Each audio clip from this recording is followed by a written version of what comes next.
એટલે ભક્તિ જાણે જીવનમાં ઉતારી છે એવા મહાપુરુષો સંતો કે છે સબ મૂર્તિ રામ કી લેકિન જ્ઞાની મૂર્તિ કામ કી.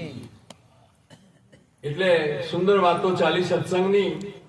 મારે તો એક જ વાત કહેવી છે અને એ પ્રમાણે રહેવા જેવું છે.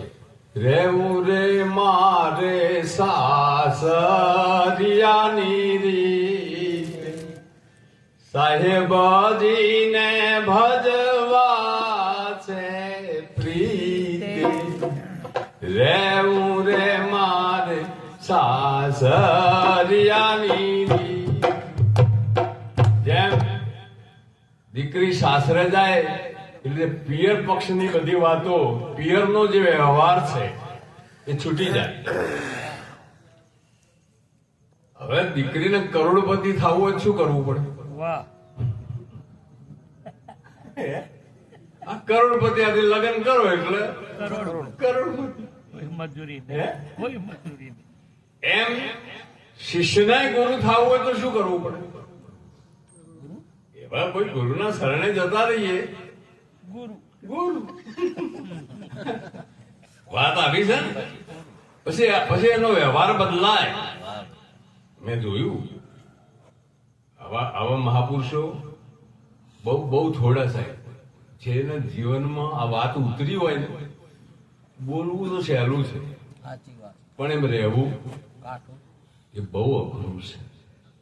એટલે આપણને ગુરુએ વાત આપી, વાત સાચી કે તું જ સ્વયં તું છે, હા. એ વાત 100%. વાહ. એમાં ખોટું નથી. પણ અમારા આનંદી મહારાજ એક પદ લખ્યું. એમણે લખ્યું, અરે નામ રૂપ ગુણની બાર સદગુરુ સાહેબ છે. રામ રૂપ ગુણની બાર સદગુરુ સાહેબ છે. એ પદ નક્કી થાય એનો બેડો પાર છે. એ પદ નક્કી થાય એનો બેડો પાર છે. એટલી જ વાત મારે કરવી છે કે તું સ્વયં છે, વાત સાચી છે, હા. પણ એ અપવાદ લેવા જેવો નથી. નથી. એ અપવાદ લેવા જેવો નથી. કારણ કે ભગવદ્ ગીતામાં લખ્યું કે અક્ષરથી તું બહાર છે. અક્ષર નહીં, અક્ષર નહીં. અને એ ઉત્તમ પુરુષ, એ પુરુષોત્તમ છે, સદગુરુ છે, એ સદગુરુ જ છે. ચોથા પદમાં આપણને ઠરાય એ વાત સાચી, પણ થઈ ન જવાય. હા, સદગુરુ જ કહેવાય, સદગુરુ જ કહેવાય. સદગુરુ સિવાય કોઈ છે નહીં. કારણ કે સદગુરુ ના હોત તો તમે આપણને જુદા કોણ પાડો? સાચી વાત છે.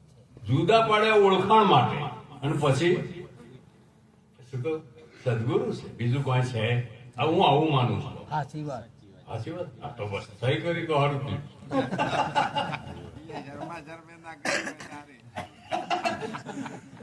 એટલે મેં એક ભજન લખ્યું.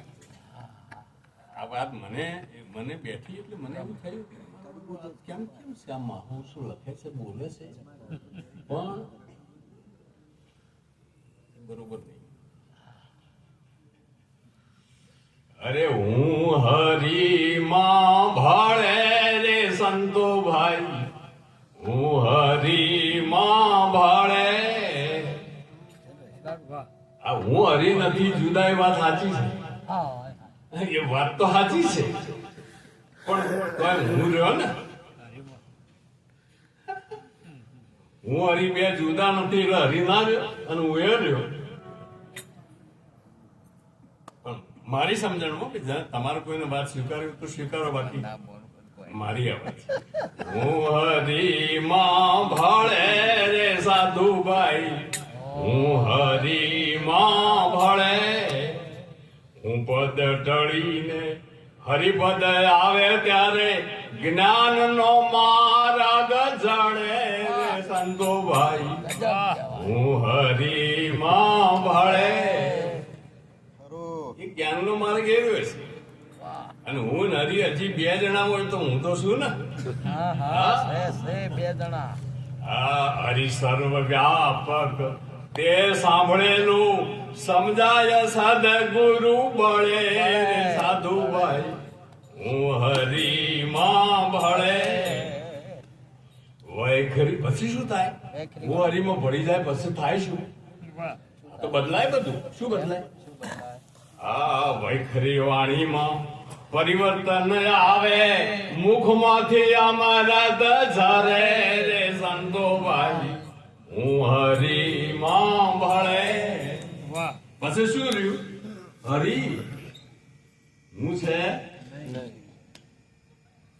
પછી બીજું થાય મુખ ઉપર એ નિર્મળતા બીજે જે સદગુરુ વચને વરે રે સંતોભાઈ હું હરિમાં ભળે જો, ઘણા વક્તવ્ય આપતા હોય તો ઉપદેશાત્મક હોય હા હા આપણને ઉપદેશ આપતા હોય એવું બોલે હોય. અરે લડવાયા હોય હા. રત્ના માટે ઘણી વખતે બોલે જોડે મેં તમારું શું બગાડ્યું છે ભાઈ હા. તમે ફોટો પાડો સાચી વાત છે. તમે ફોટો પાડી જુઓ હાલો. હા. પણ જયારે ગુરુ જ છે આમ વાત નક્કી થાય પછી મુખ ઉપર નિર્મળતા બીસે જે સદગુરુ વચને વરે રે સંતોભાઈ હું હરિમાં ભળે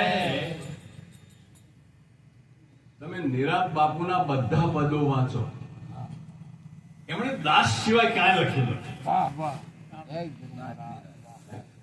દાસ નિરાંત. હા તમે તમે બધા પદો વાંચો દાસ સિવાય ક્યાંય લખ્યું નથી. એટલે આ વાત સ્વીકારવા જેવી નથી છે હું મહાપુરુષ પણ આવું ના સ્વીકારી છે. તો પછી આગળ લખ્યું પછી આવું થાય ને પછી શું થાય સાચા રે જ્ઞાનની સિદ્ધિ રે આવે એ સંતના વચનો ફળે રે સંતો ભાઈ હું હરિમાં ભળે પછી એ બોલે એટલે જો યાર પછી રામ મહારાજ બોલે કે કોઈની ટીકા ટિપ્પણ કશું ના હોય એને જ્ઞાનની જ વાત ના કરે ઓર રવજીરામ તો ગજબ કહેવાય. હકીકત કહું સાહેબ હું વખાણ કઈ એ સાંભળે છે એટલે નહીં હું છગનરામ મહારાજને યાદ કરું અને ઘણી જગ્યાએ મેં મારા પુસ્તકમાં પણ લખ્યું છે કે જેની પાસેથી કઈ શીખવા મળે એ અમારા એ શિક્ષક હતા ને એક આ બીજો સંત શિક્ષક મારે એને એમને હેડિંગ આપ્યું છે વાહ વાહ. ગજબ કહેવાય. હા ચેલાઓ ઉપર બેઠા છે ભૂલ છો કે ના બેઠા કયો ચલો બેઠો.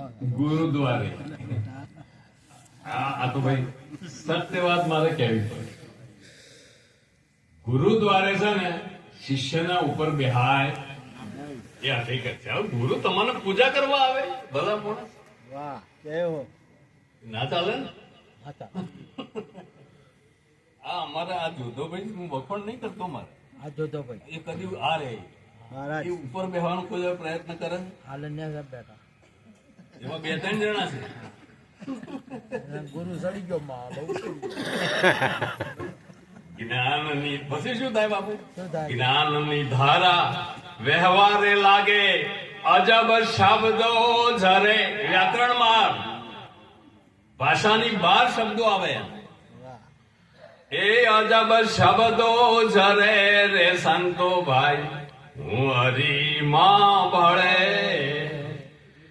દાસ બાબુ આવી સમજ હોય તે નિર્ભય થઈને ફરે રે સંતો ભાઈ હું હરિમાં ભળે પછી હરિ સિવાય કોઈ છે નહીં હરિ કોણ હરિ કોણ તો ધર્મગીરી મહારાજે લખ્યું હરિ એ ગુરુ અને ગુરુ એ હરિ ધર્મગીર કેસા ખરે ખરી. આવું ગુરુપદ છે એટલે રહેવું મારે સાસરિયાની મર્યાદામાં રહેવું પડે બોલવું પણ મર્યાદામાં. જેના તોલે ના આવે ત્રણ ને લોકો. લોકમાં નિરાત મહારાજ નો તોલે હું આવું તમે ના આવું. આ હું મારી વાત છો. તમારે માનવું ન માનવું તમે જાણો. એ તે પદ છે. હું નહીં તું નહીં ને તે પદ છે. આવી આપણા સદગુરુની વાત છે. રહેવું મારે સાસરિયાની એ રીતે સાહેબજીને ભજવા છે. પ્રીતથી સાહેબને ભજવા પડે. અને પ્રીત પ્રીત પ્રીત આવે ને પછી પ્રતીક આવે. પછી એના ઉપર હમણાં મિયાચંદ મહારાજ કહેતા હતા, હા ભરોસો વિશ્વાસ નીચેનો સ્ટેજ છે, પણ નિષ્ઠા આવે એટલે કોમ થાય છે. એ બોલે એમ થઈ જાય. નિરાંત કહે નિષ્ઠાનું ફળ છે, માનો કે ના માનો. ના માનો તો પૂછી જોજો વેદ પુરાણે. પ્રાણી ના માનો તો પૂછો તમે. એટલે આવી સદગુરુ પ્રત્યે નિષ્ઠા આપવી જોઈએ. અને જેને જેને નિષ્ઠા આવી છે ને સાહેબ, એના કામ થયું છે. એની ઊંડીઓ સ્વીકારણી છે. આ 100%ની વાત છે. એટલે એવી નિષ્ઠા તમારા બધાનો આશીર્વાદ મને મળે આવી પ્રાર્થના સાથે બધા જ મહાપુરુષોને વંદન.